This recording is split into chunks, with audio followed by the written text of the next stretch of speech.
You have been given the Lord's Chamber, top floor of the keep, the largest fireplace in the building, tapestries floor to ceiling, the most prestigious room in the castle. Congratulations. It is also, measurably, the coldest room in the building. This is not a coincidence. The higher the rank, the higher the floor.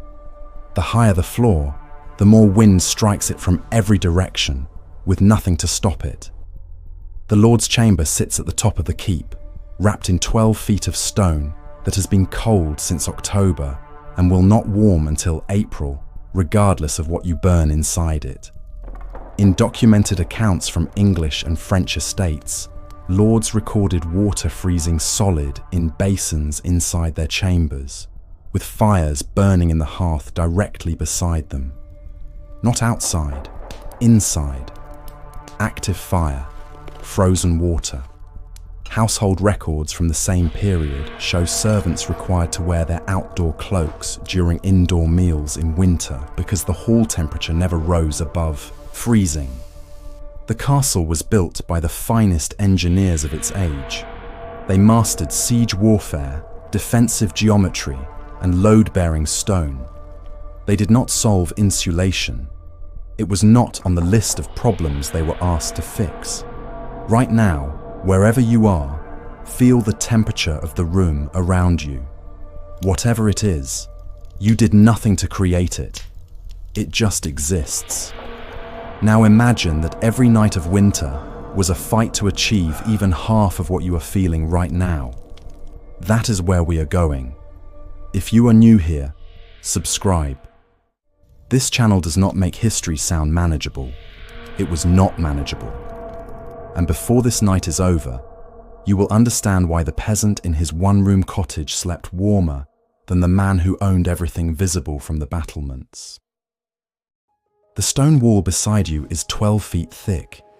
It has been cold since October. You are now in January. That wall has been accumulating cold for 3 months. Every night colder than the last, the stone drawing the temperature down, storing it, holding it. Stone does not insulate. It accumulates. What it absorbs, it keeps. And what it has been absorbing since autumn is a cold so deep it has become structural. You could burn a fire in this room for a week straight and the walls would still be cold to the touch. This is the thermal property of limestone and granite. Heat moves through stone slowly. Cold moves through it faster. The wall is not a barrier between you and the winter outside. It is a reservoir of it. Now add condensation. Warm air from the fire meets the frozen wall and condenses. The walls sweat. Water runs down the stone in thin lines and collects at the base. In the coldest periods it does not run. It freezes. A glaze of ice forms on the interior wall surface of a room with an active hearth. Chronicles from the 13th and 14th centuries describe waking to find frost blooming across the interior stonework. Not a dusting, patterns, the kind of frost you see on the outside of a window, forming instead on the inside of the bedroom wall. Your own breath does it too. Think about that. You exhale all night. The moisture crystallizes in the cold air above the bed. By morning, the curtains surrounding you are stiff, edged with ice made from your own lungs. The castle is not sheltering you from winter, it is preserving it. And the one thing everyone assumes will save you, the enormous fireplace burning at the far end of the room, is about to disappoint you in ways you are not prepared for. The fireplace at the end of the room is taller than you are. It is burning an entire tree trunk. You can still see your breath. This is the central lie of the medieval castle, the fireplace. You have seen them in films, in paintings, in every romanticized depiction of this world. Enormous, blazing, warming the room with amber light and crackling comfort. Here is the physics. A medieval fireplace was designed with one priority: removing smoke. The chimney is wide, deliberately wide. wide enough that a man could climb it, and in many cases did, to clean it. And a chimney that wide does not retain heat. It evacuates it.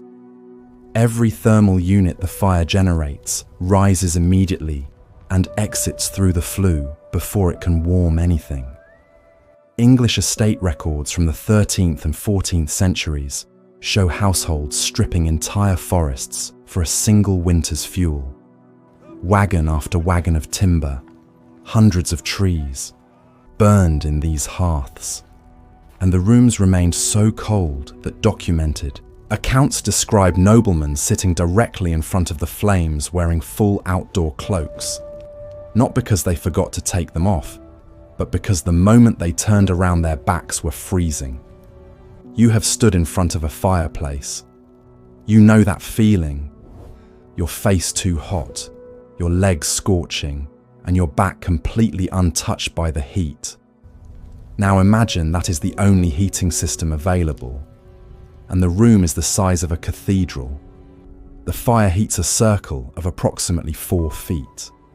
Beyond that, the same temperature as outside, which means the most important question in this castle is not where the fire is, it is where you sleep. Before we go any further, you need to understand something about how this building actually works. The kitchen servant wakes up warm, not comfortable by modern standards, but warm. He slept beside the ovens, which burned through the night to prepare the morning meal. The residual heat from stone ovens that never fully cool kept his corner of the castle at a survivable, almost tolerable temperature. The stable boy slept warmer than that. A single horse produces roughly the same heat as a small fire. The stables hold 12 horses. The stable boy slept in what was functionally a heated room, smelling terrible, but genuinely warm. He wore lighter clothing to bed than anyone else in the building. The lord of the castle slept in the coldest room. Think about that hierarchy for a moment.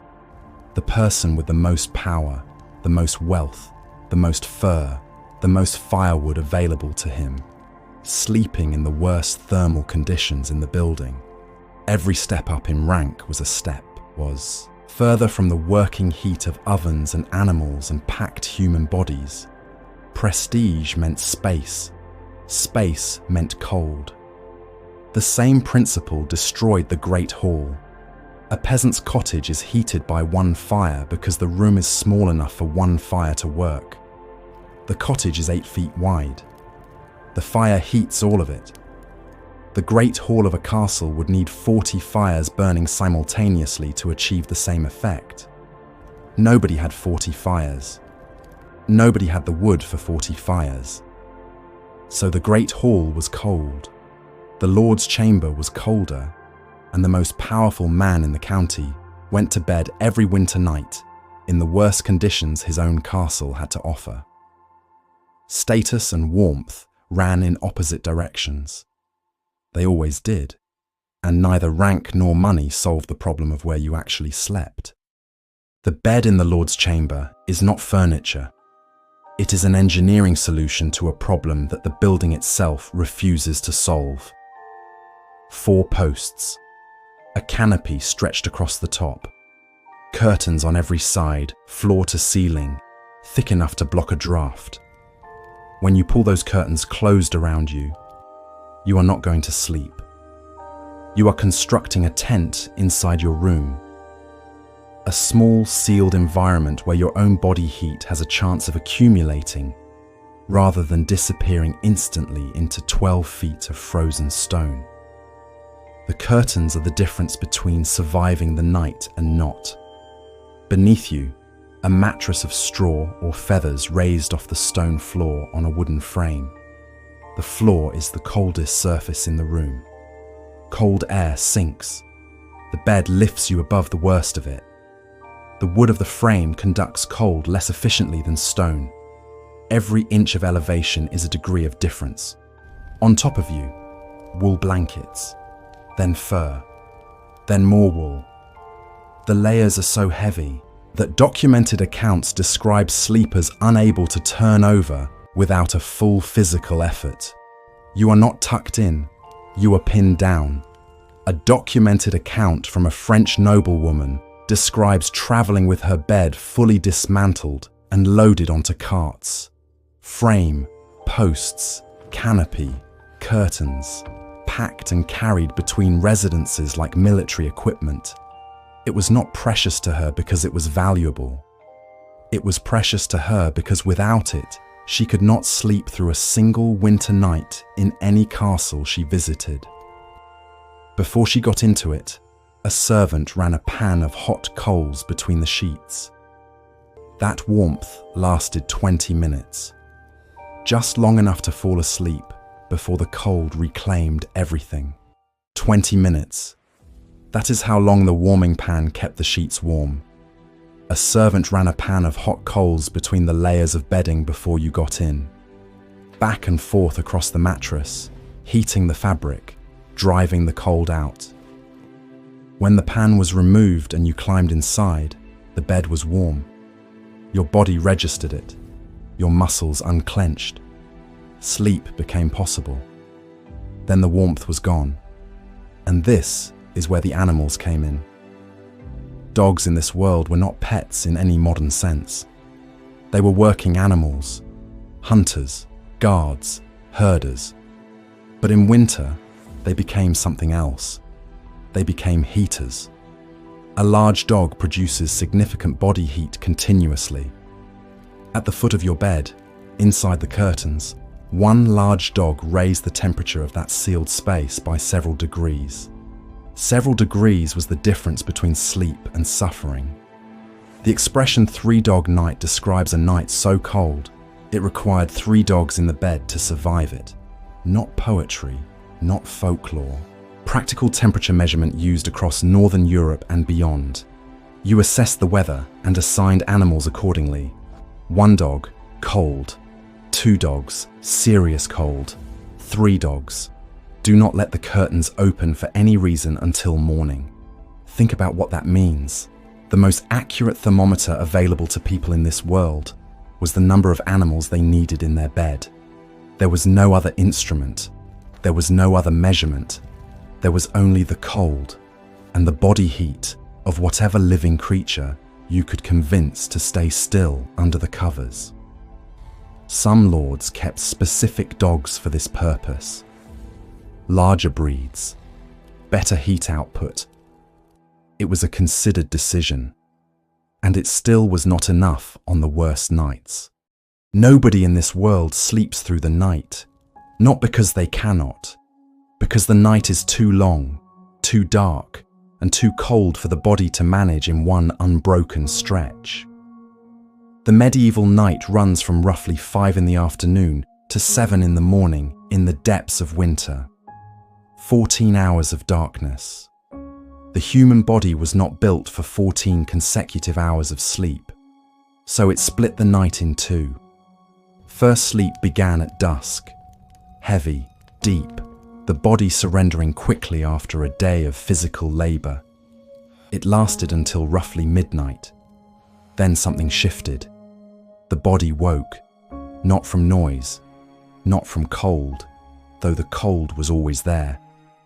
Simply woke, as naturally as it had fallen asleep, because this was the rhythm this world ran on.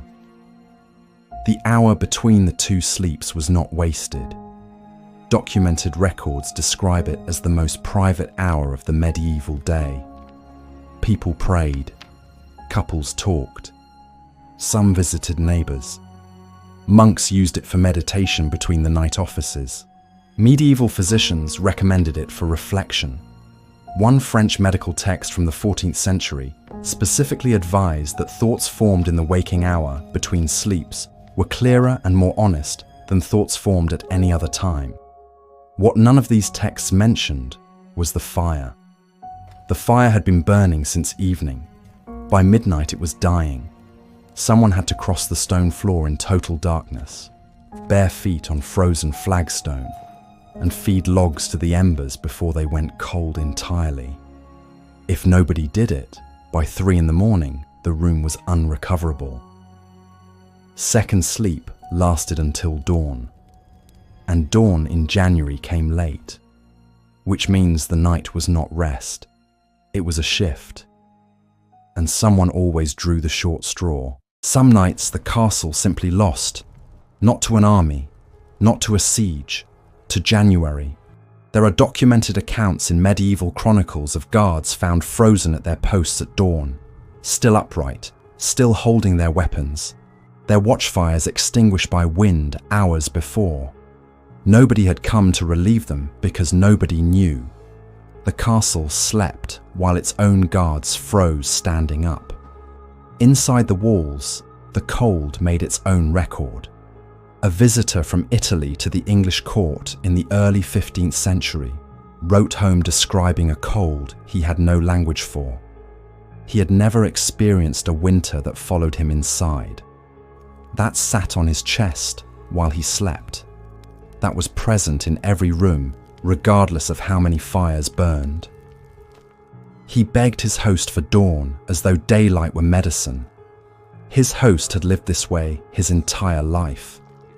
Now consider what the most powerful lords eventually did about it. They left. Documented household records from English and French estates show lords abandoning their castles in the coldest months and relocating to smaller timber manor houses on the same land. Not because they were weak, because a timber building with low ceilings and small rooms could be heated by one fire.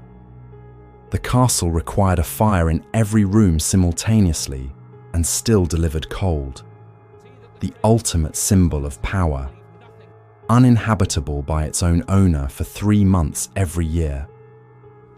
While the lord packed his household and retreated to the timber house, the peasant in his one-room cottage with his animals and his packed family and his single hearth stayed exactly where he was.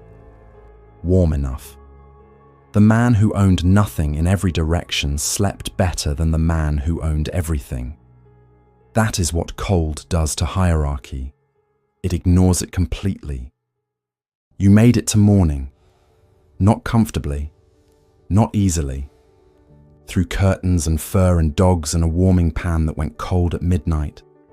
Through a waking hour spent barefoot on frozen stone feeding logs to dying embers. Through the accumulated body heat of every living creature you could convince to stay in the room.